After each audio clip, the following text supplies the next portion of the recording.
أعوذ بالله من الشيطان الرجيم بسم الله الرحمن الرحيم.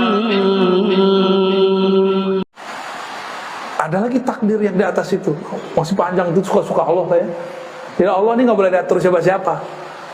Misalnya nih, udah ada takdir ditulis, Allah nggak terikat dengan takdir itu, kita yang terikat takdir itu, gitu.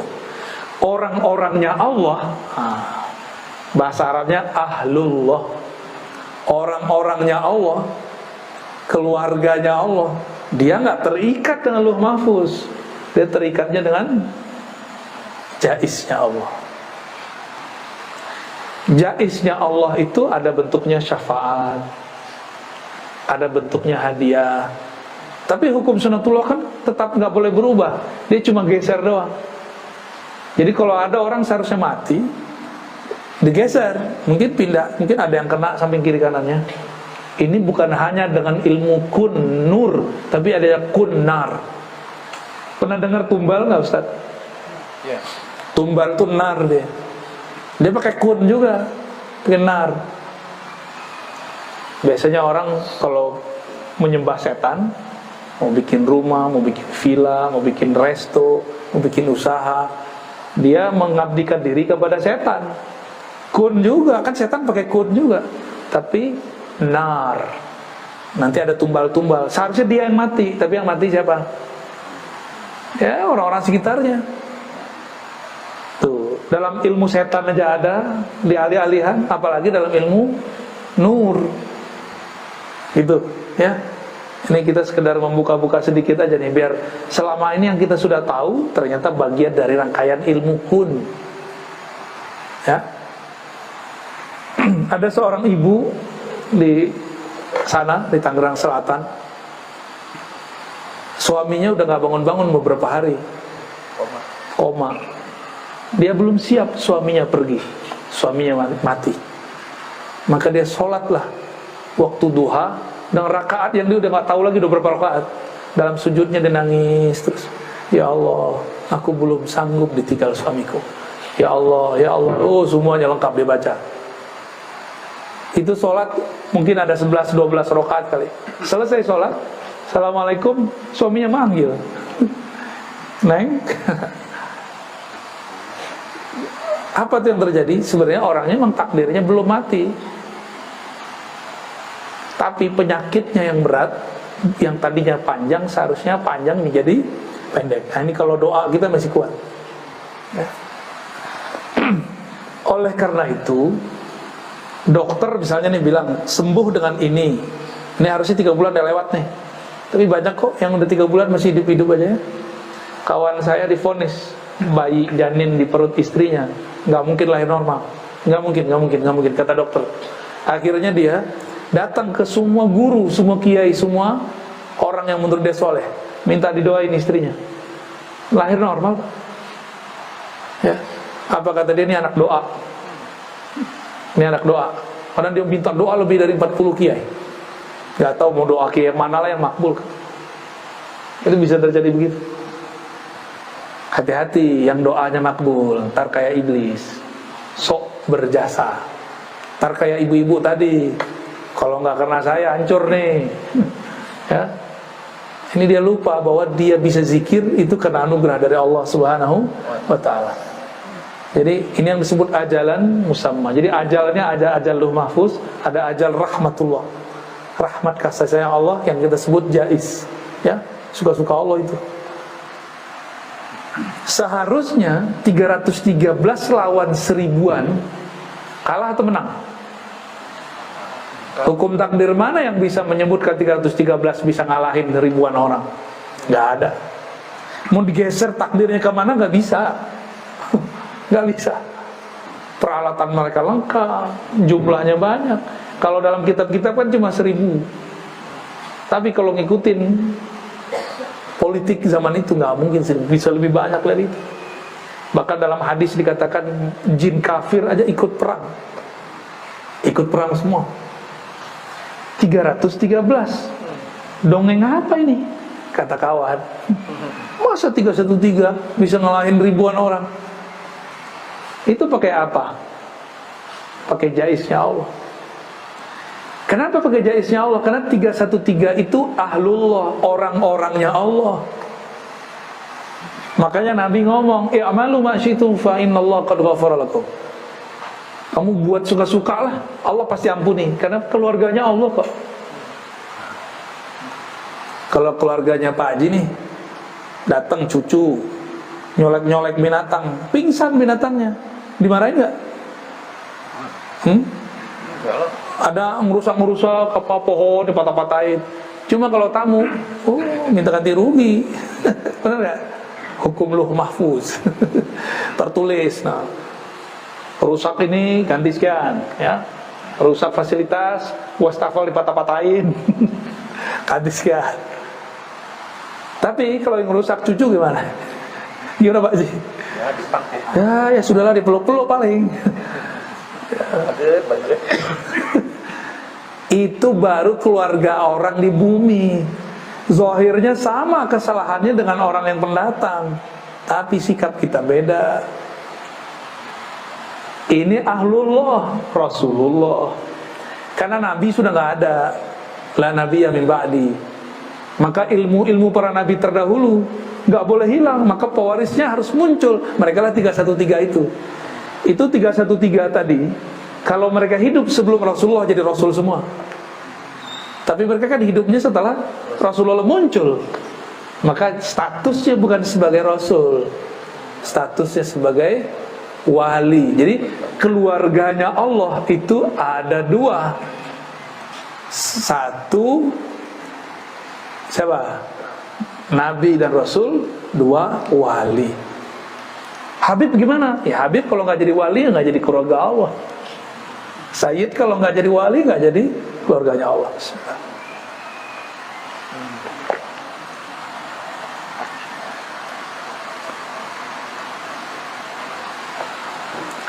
Wah, udah jam 5:30 nih.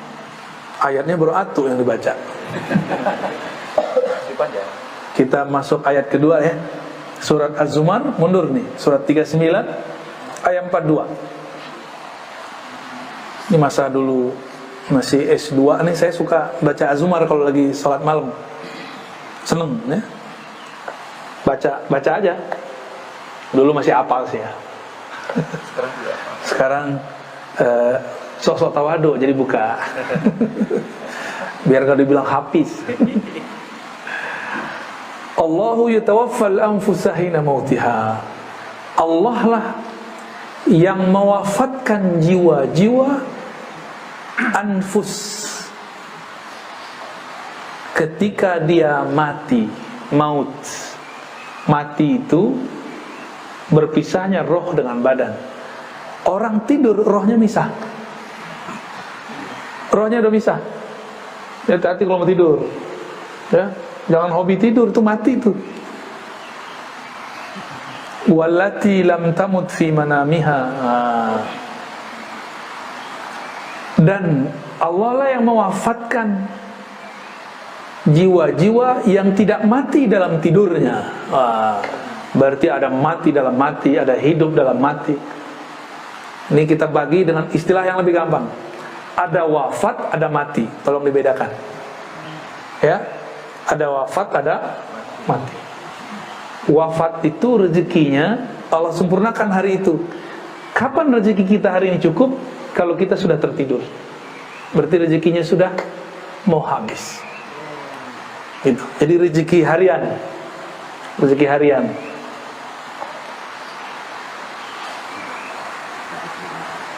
Oleh karena itu kita kalau mau tidur bacanya apa? Bismikallahumma ahya wa amut. Kalau dalam hadis Imam Bukhari dibalik, amutu wa ahya. Dengan nama Allah aku mati dan aku hidup. Tuh, serem kan? Tapi kenapa orang takut mati? Padahal tiap malam dia baca minta mati. Ya Allah, itu sama dengan ya Allah matikan aku malam ini. Amut, ya Allah matikan aku malam ini, minta mati. Aku hendak mati, gitu kalau bahasa kitanya. Amutu, kan itu kata kerja motor ya. Dengan namamu ya Allah, aku mati. Dengan namamu ya Allah, aku bangun. Tadi mati kan? Tuh, ada yang bangunnya Bang, tidurnya lebih awal dari kami. Tidurnya mungkin jam 9, jam 10. Bangunnya tetap aja duluan kita kan. Ini teman-teman nih baru tidur 1 jam, setengah jam, bahkan mungkin ada nggak tidur kali. Akhirnya tidurnya lagi ngaji ya. Jangan diganggu. Mati kok hobi ya. Jadi ada mati, maut, ada wafat. Itu 2 hal yang berbeda. Setiap hari kita wafat, disempurnakan rezeki hariannya, ditandai dengan tidur ya. Di saat kita tidur, roh terpisah. Cuma masih ada hubungannya sedikit, mirip kayak janin sama ibu, apa namanya, ari-ari ya. Fayumsikul lati qada 'alaiha al-maut wa yursilul ukhra ila ajalin musamma. Allah tahanlah, ini udah dipisah nih, nggak dibalikin, ditahan aja. Kalau Allah menginginkan maut baginya, bukan hanya wafat. Jadi tidur itu mati juga, tapi mati wafat. Ada yang nggak dibalikin, makanya innalillahi wa inna ilaihi rajiun, pengumuman Pak pengurus masjid. Padahal belum tentu dia rajiun. Dia baru innalillah, belum rajiun. Rajiun mah enak, pulang ke Allah. Kalau pulangnya ke neraka, kalau pulangnya ketemu mungkar nakir, belum pulang dia. Rajiun itu pulang kepada Allah. Tahu nggak jalan pulang ke Allah? Kalau belum tahu jalan pulang, kita baru innalillah, baru menyatakan kami milik Allah. Belum tentu kita rajiun, kembali kepada Allah. Ditahan tuh sama Allah tuh. Karena tidak semua orang mati langsung ketemu Allah. Enak amat mati langsung ketemu Allah. Ya, selamat dong. Berarti dia keluarga Allah dong. Nih kita pergi ke luar kota, nggak ada siapa-siapa di situ. Ada yang nyambut nggak? Pasti diperiksa. Barang kita, bawaan kita diperiksa. Tapi kita mau ke suatu tempat, wali kotanya, gubernurnya, atau pejabatnya itu kawan kita, atau sahabat kita, atau dulu mahasiswa kita. Kira-kira gimana? Jalur khusus atau jalur biasa? Khusus. Diperiksa nggak barangnya? Dibawain nggak barangnya? Tapi kalau nggak ada siapa-siapa, bawa-bawa sendiri. Itu baru di dunia, apalagi di akhirat. Kalau kita pulang kampung, punya bapak, punya emak, yang disambut sama siapa? Ya bapak mama kita yang nyambut. Punya saudara-saudara kita yang jemput. Tapi kalau nggak punya bapak, ibu, nggak punya saudara di sana, nggak punya kenalan di sana, ya udah datang-datang sendiri aja ya. Nah, orang ini ngikut birokrasi alam barzakh. Ditanya mungkar nakir, sebelum ditanya diperiksa dulu barang bawaannya. Ya, orang kalau masuk imigrasi kan diperiksa semua. Sekarang ada namanya peduli lindungi. Wah, mirip-mirip begitu di sana. Kamu nih virus nih. Periksa dulu, cek dulu ya. Itu cek, kalau nggak punya akun, nggak punya nama, nggak masuk namanya. Betul nggak? Kalau cuma punya nama, akun dilindungi, wah beres kita. Tapi kalau kita punya nama lain, guru, ya, anak, pejabat, nama itu kan nama semua. Gubernur, presiden, itu kan nama-nama juga tuh, nama tambahan. Jangan mantan, kalau mantan ntar biasa lagi, ya. Jadi ketika seseorang wafat tidur, ada ruhnya yang dikembalikan. Namanya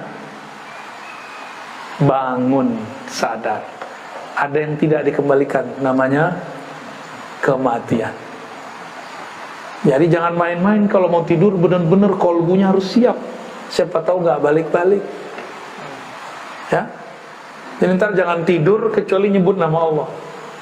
Niat ya, semoga Allah menggerakkan kita sebelum tidur, kapanpun itu, tidur dalam namanya. Ya, berarti kita ahlullah, insya Allah, keluarganya Allah. wa yursilul ukhra ila ajalin musamma. Allah juga lepaskan lagi tuh ruh tertentu, dibalikin sampai waktu yang ditentukan, sampai ntar malam lagi atau sampai siang dia mau tidur lagi. Inna fi dzalika laayatin liqaumin yatafakkarun. Sama dengan surat Ghafir. Hal ini adalah ayat, tanda-tanda bagi orang-orang yang yatafakkarun. Yatafakkarun ini kata kerja aktif. Kaum yang berfikir, yang selalu menggunakan fikirannya. Dalam Al-Quran tidak ada kata fikir itu kata benda, semuanya kata kerja. Jadi nggak boleh fikiran itu stagnan. Badan boleh melemah, badan boleh menua, tapi fikir nggak boleh menua, harus terus progres. Ya. Orang-orang yang dulu punya bisnis dan pernah jadi raja di bisnisnya, jadi sultan di bisnisnya, terus bernostalgia di zaman sebelum online. Apa kejadiannya kalau pas online? Hancur. Masih ngomongnya dulu. Sekarang gimana? Maka mesti bersiap-siap ke depan. Yatafakkarun, ya, kaum yang berpikir. Karena ada perubahan-perubahan terus.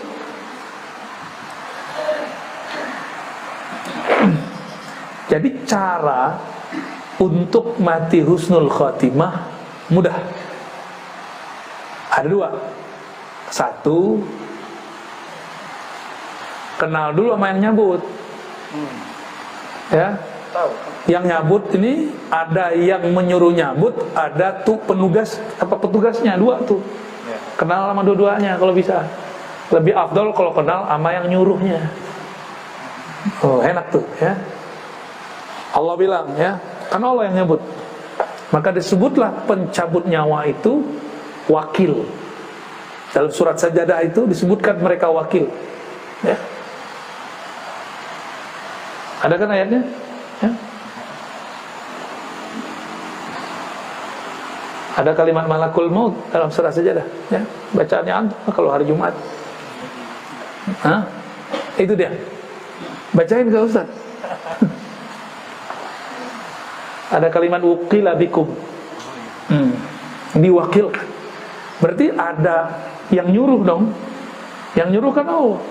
Allah bilang, nih keluargaku, ahlullah, cabut baik-baik ya. Gitu. Malaikat ini kan sama kayak militer langit lah. Apa kata panglima, apa kata raja, dia bilang siap, siap terus. Belum selesai udah siap aja. siap dan siap aja. Ini kalau orang yang ngomong siap-siapnya nggak ridho nih dalam hati, dasar lo. Gua digaji mas siap, sama gaji nggak lengkap, nggak cukup gaji siap-siap doang.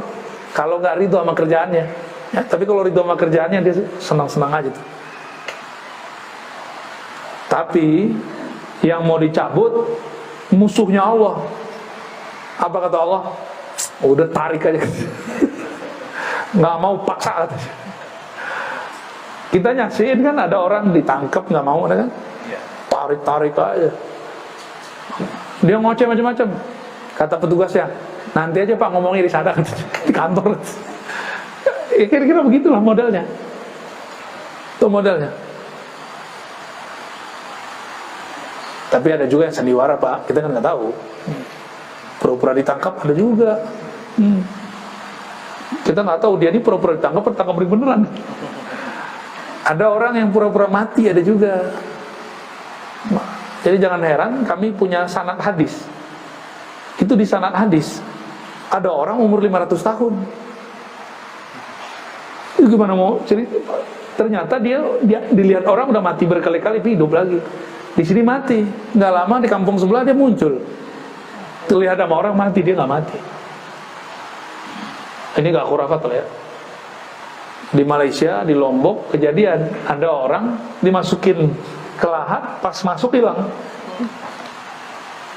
Ada yang pas di kerandanya, dipegang ini udah nggak ada. Lalu udah jemput langsung sama Allah. Atau dia ada tugas baru, mungkin bertugas lagi dia. Nah inilah rahasia takdir sebenarnya. Kalau mau takdirnya dipanjangkan, terima tugas dari Allah. Harus ada tugasnya. Jangan pernah ngomong, ya Allah tugasku sudah berakhir. Ya Allah udah capek nih begini-gini mulu. Tunggu aja. Ya. Kalau ada orang nih, dia sudah mau ditangkap, zahirnya ternyata ini orang nyamar, ditangkap gak dia? Pas ditangkap lepasin lagi, akhir-akhir begitu. Malaikat maut kan nggak tahu urusan ruh yang hakiki, dia cuma tahu nyambut-nyambut doang. Tugasnya ruh dia nggak tahu. Ada ruh-ruh yang punya tugas-tugas rahasia. Secara jasadiah, takdir dia udah habis, ditangkap oleh malaikat Israel, udah mati nih. Ternyata ruhnya masih punya tugas, dibalikin lagi, Pak. Itu yang kejadian di beberapa tempat ya. Ada itu orang-orang begitu. Saya dulu nggak ngerti sampai belajar hukum jaiz tadi. Ada hukum lauh mahfuz, hukum takdir, ada hukum jaiz. Ternyata masuk ke hukum jaiz. Jadi jangan heran nanti di akhir zaman akan muncul yang aneh-aneh. Ada orang umur 700 tahun masih hidup, itu muncul tuh. Ada yang ribuan tahun. Yang ribuan tahun siapa kira-kira? Nabi Isa belum mati. Tapi kalimatnya mutawaffika, aku sempurnakan jatahmu 33 tahun sekian hari.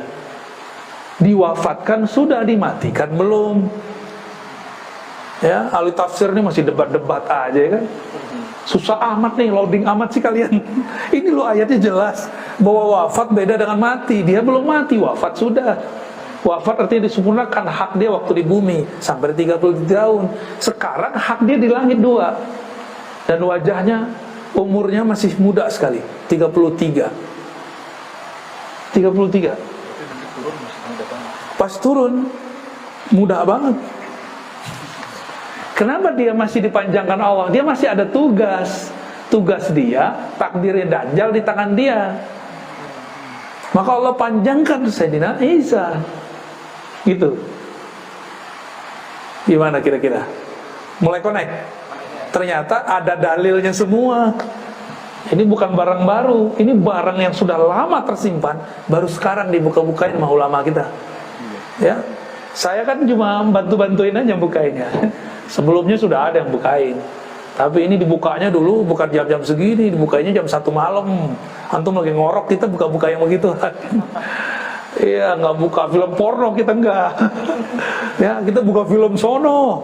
Ya, film-film langit yang kita buka. Orang tengah malam nonton yang jorok-jorok, ya bumi-bumi lagi, syahwat-syahwat lagi. Gak naik-naik. Iya, nggak naik-naik ya. Kalau jasad ini sih pengennya begitu. Tapi kalau ruh kan nggak mau begitu. Nabi Khidir Juga belum. Nabi Khidir juga belum. Ada orang yang nolong Nabi Isa saat lagi mau eksekusi. Itu Nabi Khidir, Pak. Itulah makarnya Allah. Fallahu khairul makirin. Si Dajjal nyamar jadi Yudas Iskariot. Nyamar dia. Allah kirimlah samaran keluarganya. Dikirimlah Sayyidina Khidir Balia bin Mulkan. Gak disebutkan? Nggak, tuh baru dengar ceritanya kan? Oh, itu buka yang di sana tuh, Pak. Ashabul Kahfi, kok bisa selamat ya? Kok bisa sekarang goanya gak ketahuan? Di mana sih goanya? Orang Yaman bilang ada, orang Turki juga bilang ada, orang Yordan juga bilang ada. Kan bingung kita yang mana? Yang mendekati sebenarnya Yordan itu mendekati. Karena mereka ini pengikut Nabi Isa. Yordan kan Syam, dekat sekali dengan Syam, bagian dari Syam malah. Syam ini kan 4 negara, Suriah, Palestina, Yordan, Lebanon, Lebanon. Ya. Itu di sana tuh, maka besar kemungkinan itu di Yordan. Kita udah datang ke bukitnya, cuma ketutup kan. Kalau orang jualan VCD di situ. Udah nggak zamannya, masih jualan aja VCD kan. Ini ada bentuk bangunan kita belum tentu. Belum tentu. Ya mungkin Allah simpan kali. Wallahu alam di mana.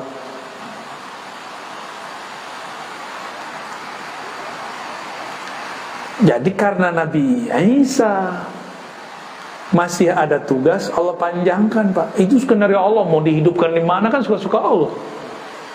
Jadi Nabi Isa wafatlah dia di umur 33, tapi dipindahkan hidupnya di langit kedua. Nabi Muhammad ketemu nggak waktu Mi'raj? Ketemu. Tapi sebelum Mi'raj dia sudah jadi makmum Nabi Muhammad, sempat turun waktu di Masjidil Aqsa. Jadi umatnya Nabi Muhammad dulu dia. Semua nabi bermakmum. Semua nabi bermakmum kepada Rasulullah. Itulah doa semua para nabi. Mereka minta menjadi umat Muhammad. Itu sahnya itu. Ya. Maka sahlah semua nabi menjadi umat Nabi Muhammad sallallahu alaihi wasallam. Jadi kira-kira nih menurut antum, itu Jibril yang ngajarin Nabi atau Nabi yang ngajarin Jibril? Zahirnya kan kayak Jibril tuh ngajarin Nabi. Enggak, Jibril itu cuma petugas. Semuanya sudah ada dalam ruh kolbunya Rasulullah SAW. Kira-kira begitu ya. Oh, ini kalau diceritain panjang lagi nih. Kita skip dulu lah. Sederhananya, orang yang meninggal itu dua. Satu memang takdirnya habis. Yang kedua tugasnya habis. Dulu abah guru sekumpul habis ngaji kitab ngomong di Kalimantan. Biasanya ulama itu kalau udah selesai ngajar khatam tamat ngaji kitab, selesai tugasnya, dia berpulang kepada Allah. Bener Pak, nggak lama habis itu pulang. Dan berpulangnya baik-baik aja, nggak ada aneh-aneh. Dia tahu dia mau berpulang. Ya, beliau udah tahu tugasku sudah selesai. Ya. Jadi kita gak usah khawatir, kalau tugas selesai pasti diambil oleh Allah. Ya. Oh ini saya masih banyak. Oh udah itu bukan tugas kita. Itu mah tamak namanya. Emang mau masih mengambil tugas-tugas? Ya. Rehatlah, kalau nggak bukunya kita jangan diambil. Ambil SOP kita aja. Ya, jangan ambil yang bukan bagian kita. Kira-kira begitu, ya. Yang masih mau dipanjangkan, ya, diwafatkan tapi belum maut, ambillah tugas-tugas ahlullah, tugas-tugas keluarganya Allah. Apa tugas mereka? Menyayangi makhluk di bumi, menjaga rahmat, menjaga kebaikan, menjaga keselamatan. Bukan bunuh-bunuhin orang, bukan fatwain sesat-sesatin orang, bukan. Tapi dia menyebar rahmah kemana-mana. Irhamu man fil ardh yarhamukum man fis sama. Sayangi makhluk di bumi. Mau jadi agen rahmat Allah, agen kasih sayang Allah. Jadi mulai keluar dari sini tidak ada lagi suuzon kepada orang. Waspada boleh, hatta kepada kelompok yang nyesat-nyesatin kita. Antum sering dibedain sama kelompok itu enggak? Jenggot kurang panjang, celana kurang jingkrang, kalau subuh kunutan, habis sholat zikiran, keras-keras lagi, bidah bener kan? Tahlilnya kenceng lagi. Saya jadi ingat Abah Anom nih. Ya udah ahli bidah bener udah. Bapak Ibu yang berkat Allah, jamaah subuh yang sedang kedinginan. Maka atas dasar itulah Imam Syafi'i melazimkan doa kunut. Ini rahasia doa kunut. Jadi sir doa kunut ada di waqina syarrama qadait. Oh saya nggak mazhab Syafi'i, nggak apa-apa, kan ada hadisnya, amalin aja. Mau nggak ngamalin itu? Ya coba apalin ya. Allahumma hadina fiman hadait. Tengahnya itu yang paling penting ini. Waqina syarra ma qadait. Jagalah kami dari ketetapan yang buruk. Ya, ini yang mau kita jaga terus. Maka saya kalau masih ingat saya pada mazhab Syafi'i, saya biasanya berkunut. Kalau kambuh yang lama enggak. Ya saya berkunut ya. Katanya di kota Bandung susah cari masjid kunut. Ya ya. Ya. Di Lembang di mana? Banyak ya. Wah, Bandung sama Lembang beda ya, beda mazhab ya. Berarti kalau cari kunut, ke Lembang, ini curhat hafalan nih. Di kota Bandung susah nyari kunutan, ya. Ya udah ke Lembang aja sekali seminggu ya. Baik, kira-kira itu yang dapat saya sampaikan. Simpulkan aja sendiri ya. Bingung gitu, kebanyakan tuh ayatnya. Ini baru 2 ayat. Ini penafsiran kita masih tafsir, kita mixkan tafsir riwayat, tafsir makulat dengan tafsir isyarat. Kita mixkan. Jadi 3 model tafsir. Ya. Barangkali itu yang dapat saya sampaikan. Kalau ada yang mau diskusikan, kalau masih ada waktu silakan. Sarapannya jam berapa? Adalah. أعوذ بالله من الشيطان الرجيم بسم الله